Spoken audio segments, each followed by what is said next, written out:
الشيطان الرجيم.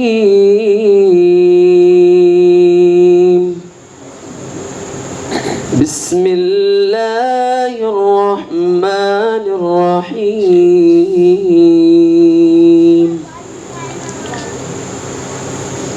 يسألونك عن الأنفال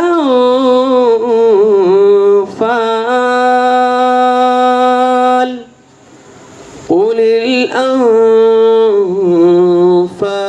لله والرسول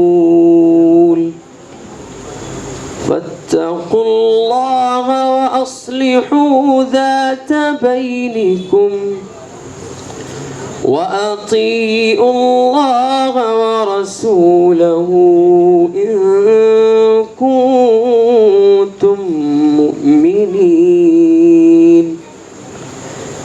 إنما المؤمنون الذين إذا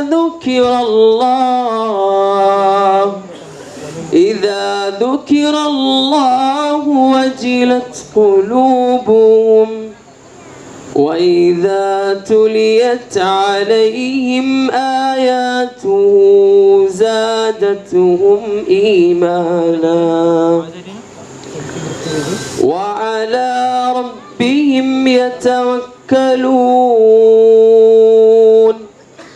الذين يقيمون الصلاة ومما رزقناهم ينفقون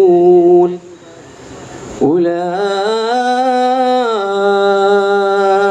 هم المؤمنون حقا لهم درجات عند ربهم